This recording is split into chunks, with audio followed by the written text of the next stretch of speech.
నిజామాబాద్ జిల్లాలో కానిస్టేబుల్ హత్య కేసు నిందితుడు రియాజ్ మృతి చెందాడు. జిల్లా ఆసుపత్రి 4వ అంతస్తులో జరిగిన కాల్పులో రియాజ్ హతమయ్యాడు. నిన్న అదుపులో తీసుకునే క్రమంలో తీవ్ర గాయాలు కాగా ఆసుపత్రిలో చేర్పించారు. ఇదే క్రమంలో ఏఆర్ కానిస్టేబుల్ నుంచి గన్ లాక్డే ప్రయత్నం చేశాడు. ఈ ఘటనలో ఏఆర్ కానిస్టేబుల్కి తీవ్ర గాయాలయ్యాయి. నిందితుడు రియాజ్ పారిపోయే క్రమంలో పోలీసులు కాల్పులు జరపడంతో మృతి చెందాడు. ఇక ఈ ఎన్కౌంటర్పై మరింత సమాచారం మా కరెస్పాండెంట్ రాజేష్ అందిస్తారు.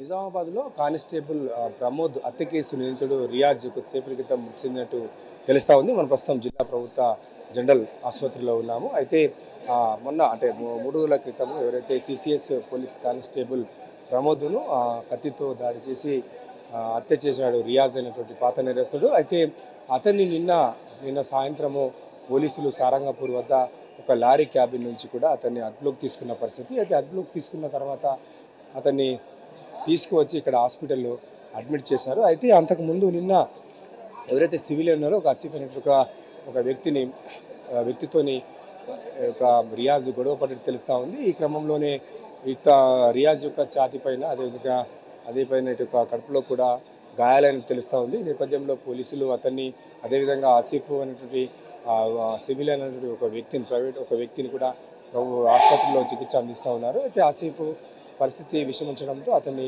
హైదరాబాదుకు తరలించినటువంటి పరిస్థితి. అయితే నిజామాబాద్ ప్రభుత్వ జనరల్ ఆసుపత్రిలో ప్రత్యేక సెల్ ఏదైతే రిమాండ్ ఖైదీలకు కానీ నేరస్తులకు తీసుకొచ్చి ఇక్కడ ఉంచి చికిత్స చేస్తారు. అయితే నిన్న సాయంత్రం తీసుకొచ్చినటువంటి రియాజ్ను ఇక్కడనే ఇప్పుడు ఏదైతే 4th ఫ్లోర్లో మన విజువల్స్లో చూస్తా ఉన్నాం, ఫుల్ పోలీసు వలయంలోకి వెళ్ళిపోయింది ప్రభుత్వ ఆసుపత్రి అని చెప్పవచ్చు. బయట నుంచి కూడా ఎవరిని ఈ యొక్క వార్డులోకి అలౌడ్ చేయట్లేదు. ఇప్పటికే సిపి చైతన్య విషయం తెలుసుకున్న సిపి చైతన్య కూడా ఇక హాస్పిటల్కు వచ్చి పరిస్థితిని సమీక్షిస్తున్నటువంటి పరిస్థితి ఉంది. అయితే ముఖ్యంగా రాత్రి ఏదైతే మార్నింగ్ పూట కోర్టుకు తీసుకెళ్ళినటువంటి క్రమంలోనే ఇటు ఎవరైతే ఇద్దరు ఏఆర్ కానిస్టేబుల్ ఇక్కడ డ్యూటీలో ఉన్నటువంటి క్రమంలోనే వాళ్ళ ఒక ఏఆర్ కానిస్టేబుల్ దగ్గర ఉన్నటువంటి వెపన్ను లాక్కునే ప్రయత్నం చేసి పారిపోయే ప్రయత్నం చేశారని చెప్పేసి తెలుస్తూ ఉంది. ఈ క్రమంలోనే పెనుగులాట జరిగింది.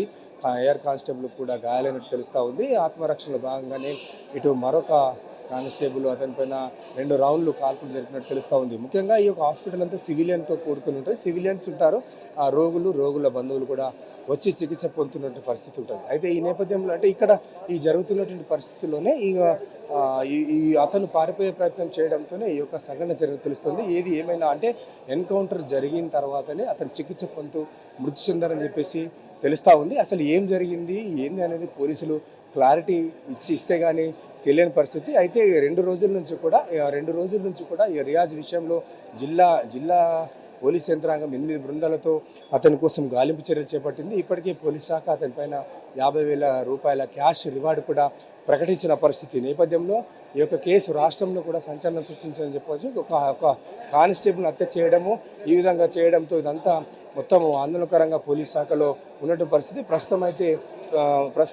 ప్రస్తుతం మనము జిల్లా ఆసుపత్రిలో ఇక్కడ ఉన్నాము. అయితే ఇది కొద్దిసేపట్లో ఇటు సిపి చైతన్య వచ్చి మీడియాకు బ్రీఫ్ చేసే అవకాశం ఉంది. అసలు ఏం జరిగింది, ఎట్లా జరిగింది అనే విషయాన్ని చెప్పే అవకాశం అయితే ఉంది. అయితే రియాజ్ అయితే మృతి చెందినట్టయితే కన్ఫామ్గా అయితే తెలుస్తూ ఉంది. ఏ విధంగా మృతి చెందాడు ఏంది అనే విషయాలు పోలీసులు చెప్పే అవకాశం ఉంది. కెమెరా ప్రవీణ్తో రాజేష్, ప్రైమ్ న్యూస్, నిజామాబాద్లో కానిస్టేబుల్ ప్రమోద్ హత్య కేసు నిందితుడు రియాజ్